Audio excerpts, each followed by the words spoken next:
안녕하십니까. 인문학연구소 인현입니다. 이번 시간 강의의 주제는 과학은 위대하다. 하지만 잔인하다. 라는 내용이 되겠습니다. 자, 이것도 역시 시리즈로 나갈 강의의 주제고요. 첫 번째 챕터로 헨리 할로의 사랑의 발견에 대한 이 실험에 대한 이야기를 해보도록 할게요. 자, 헨리 할로의 사랑의 발견, 이 내용이 좀 길어서 1과 2로 나누었고요. 오늘은 그 첫 번째 시간이 되겠습니다. 헨리 할로의 사랑의 발견. 첫 번째, 이제 헨리 할로의 원숭이 실험에 대해서 알아보겠는데요. 우리 인류에게는 오랫동안 답을 찾지 못한 여러 가지 질문들이 있죠. 예를 들면, 삶이란 무엇인가? 죽음 뒤에는 무엇이 있는가? 행복은 무엇일까? 등과 같은 철학적이고 굉장히 근본적인 그런 질문들입니다.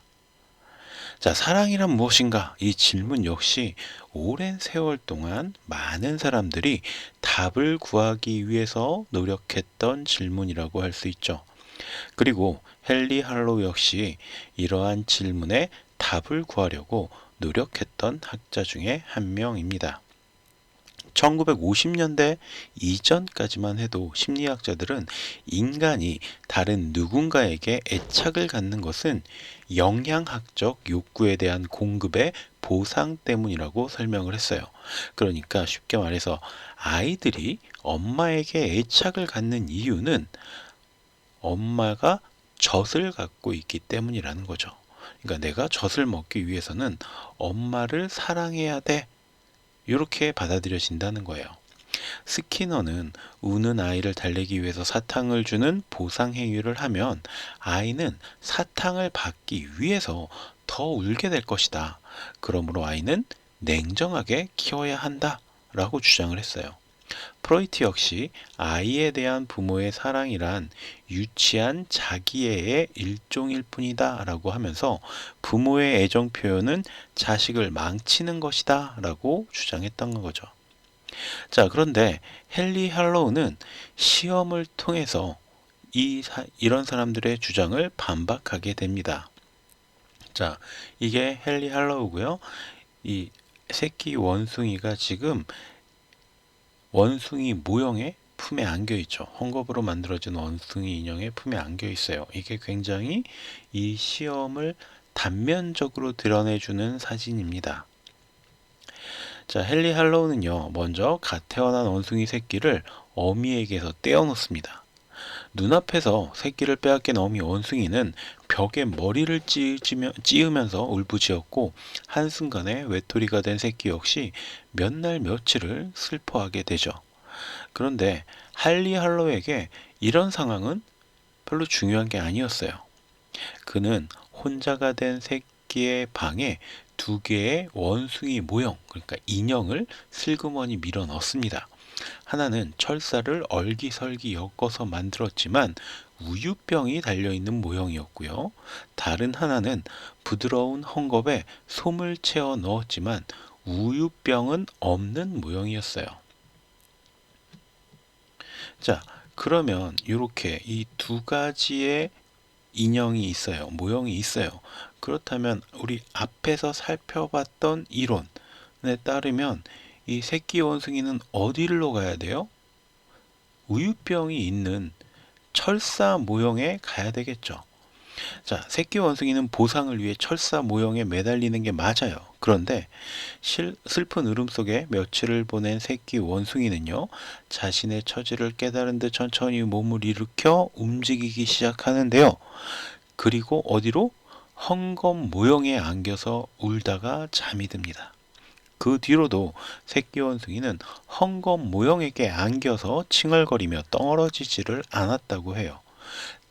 오직 배가 고플 때에만 잠시 철사 모형에게로 가서 우유를 먹고는 다시 헝겊 인형에게 와서 안겼다는 거죠.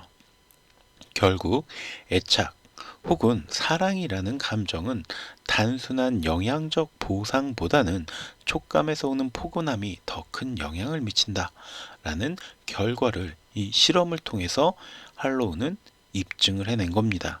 그러니까 아이는 냉정하게 대해야 되는 존재가 아니라 더 안아주고 쓰다듬어 주어야 하는 존재라는 것을 밝혀낸 것이죠. 이쯤에서 우리는 이 헨리 할로우의 삶이 어땠는지에 대해서도 조금 들여다보면 좋을 것 같아요. 헨리 할로우는 사실 그리 사랑받으면서 자란 편은 아니었다라고 해요. 그의 전기를 썼던 작가에 따르면 그는 지능은 굉장히 뛰어났는데 낯가림이 심해서 말이 별로 없었고 덕분에 학교에도 잘 적응하지 못하는 편이었다라고 합니다. 덕분에 평생 할로는 우울증을 지니고 있었고 이것은 아마도 자식을 엄하게 교육하기만 했던 부모 때문은 아닐까라고 짐작해 볼 수가 있는 거죠. 어쨌든 할로는 스탠퍼드 대학 심리학과에 들어가 스탠퍼드 비인의 IQ 검사를 개발한 루이스 터먼의 가르침 아래 박사 학위를 취득했고요. 위스콘신 대학의 교수로 채용이 되기도 합니다. 그리고 지도 교수였던 이 터먼의 딸 클라라와 결혼을 했으니까 이 개인적인 능력은 굉장히 인정받고 있었다는 거죠.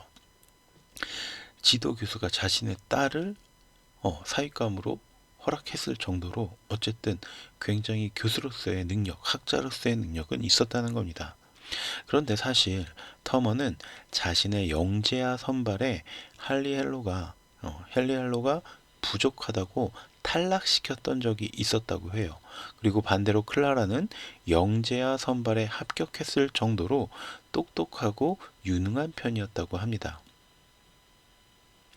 자, 이렇게 엄격한 가정에서 자라고 혼자 지내기를 즐기던 우울증을 앓고 있던 소년이 자신을 조금 무시하고 그랬던 교수의 딸과 결혼한 것. 물론 그 과정에서 많은 노력이 있었겠죠. 스스로 발전하고 인정받는 그 과정이 엄청난 노력이 있었을 거예요.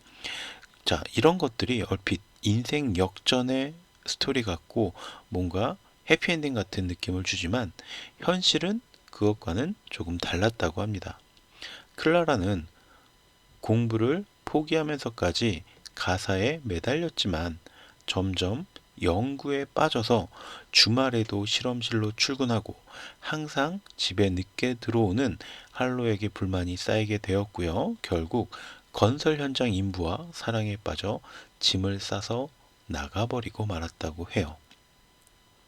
자, 물론 두 사람 사이에 낳은 아들도 두 명이 있었는데 이 아들들도 클라라가 데리고 갔다고 하고 그래서 결국 할로는 혼자가 되어버린 것이죠. 이런 상황에서 할로는 사랑에 대한 실험을 하면서 사랑의 본질은 촉감에서 비롯된다 라는 이 사실을 증명하고 밝혀낸 거예요. 자, 그런데 이 사람의 실험이 이 정도쯤에서 끝났으면 참 좋았을 텐데 그 뒤로 이 사람의 실험은 계속 이어지게 되고 이것들이 굉장히 끔찍한 잔인한 실험으로 이어지게 됩니다. 그 내용에 대해서는 다음 시간에 한번 살펴보도록 하겠습니다. 네, 오늘 강의도 들어주셔서 감사하고요. 강의가 마음에 드셨다면 구독과 좋아요도 부탁드리겠습니다. 감사합니다.